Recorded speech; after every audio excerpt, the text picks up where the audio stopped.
देखिए आज हम लोग क्या पढ़ रहे हैं, जल चक्र।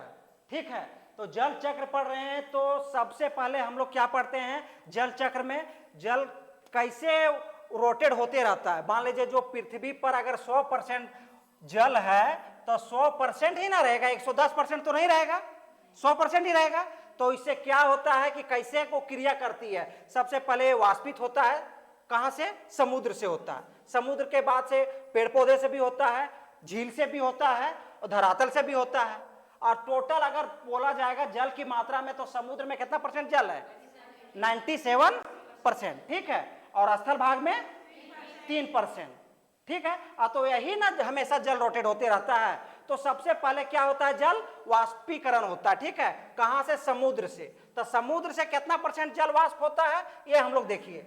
समुद्र से 84% जल वाष्पित होता है। ठीक है, समुद्र से 84% और स्थल से 16%। ठीक है, स्थल से 16%। और यही प्रक्रिया करता है, क्या होता है, यहाँ पे समुद्र तो ज्यादा लंबा चौड़ा में है, जान रहे ना, 1/3 तो जल ही है, समुद्र है।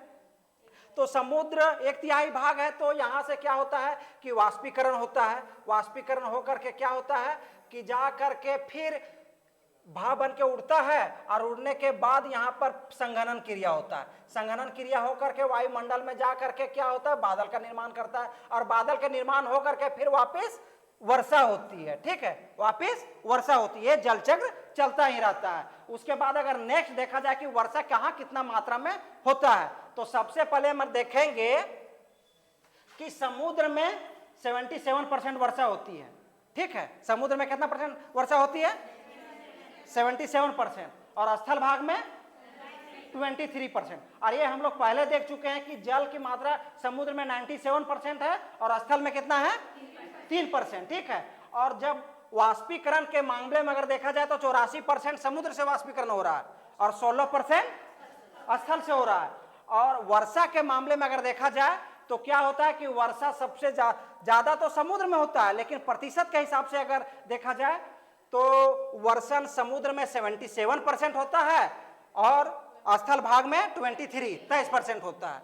ठीक है, 23% होता है। तो ये जो 7% समुद्र में तो कम वर्षा हो रहा है, तो ये तो रोटेट होते रहता है ना। तो ये 7% वर्षा क्या होता है, जल जो है फिर नदी के द्वारा वापिस कहां पे चला जाता है, समुद्र में चला जाता है। ये क्या होता है, हमेशा जल चक्र चलते रहता है, मतलब क्रिया करते रहता है। आज हम लोग इसलिए जल चक्र पढ़ रहे हैं। देखिए कहीं भी पढ़िए, सबसे बड़ा बात है कि समझना चाहिए। आप लोग को समझ में आ रहा है ना, ठीक है।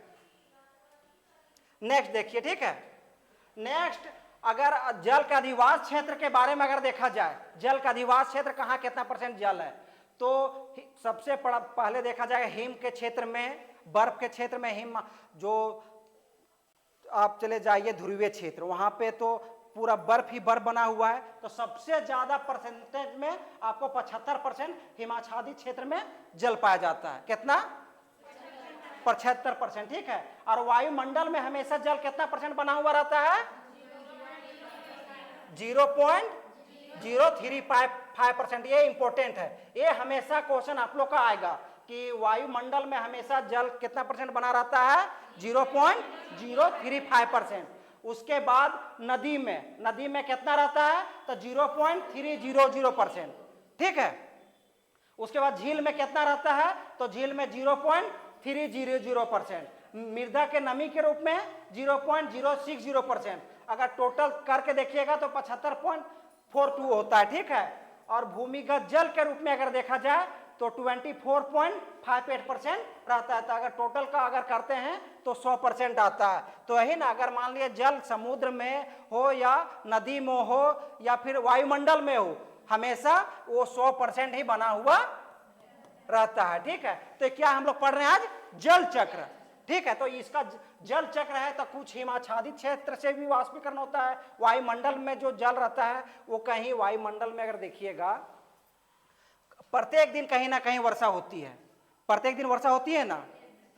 तो अगर विषुवतीय क्षेत्र में देखा जाए तो 0 डिग्री है। ठीक है, यहाँ पे सूरज की रोशनी क्या होता है, लंबवत पड़ती है। तो देखिएगा दोपहर तक पूरा फुल गर्मी रहता है और दोपहर के बाद क्या होता है, वर्षा होती है, वर्षा होती है ना। तो क्या है, और अगर मान लीजिए जरूरी नहीं है कि ये 0.035% है, हर जगह ही उपस्थित रहे। अगर मान लीजिए इस क्षेत्र में उपोष्ण कटिबंधीय क्षेत्र में कुछ कम है तो ये विषुवतीय क्षेत्र में कहीं ज्यादा है, तो ये लेकिन इक्वल बना हुआ ही रहता है। 100% अगर बोला जाएगा तो हमेशा 100% ही जल होता है। 100% में वो समुद्र में कितना परसेंट है वो थोड़ा सा आगे पीछे होता है, लेकिन रोटेट होते ही रहता है।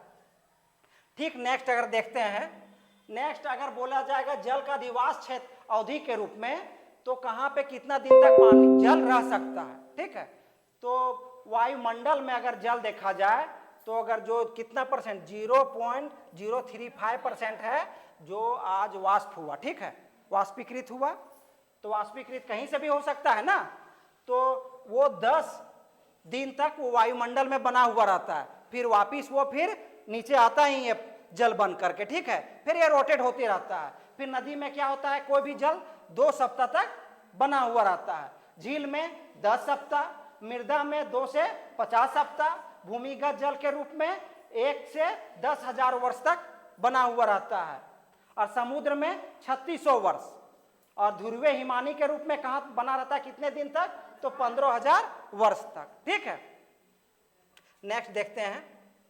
देखिए जल के 3 प्रमुख अवस्थाएं जान ही रहे हैं। वाष्पीकरण होता है, वाष्पीकरण होने के बाद क्या होता है, संघनन होता है, संघनन होने के बाद क्या होता है, फिर वापिस वर्षा होता है, वर्षा होने के बाद क्या होता है, फिर ये पानी नदी के माध्यम से फिर समुद्र में ही जाता है। ठीक है, ये क्या होता है, एक चलता एक रोटेट है, ये चलता ही रहता है। ठीक है, हम लोग क्या पढ़ रहे हैं,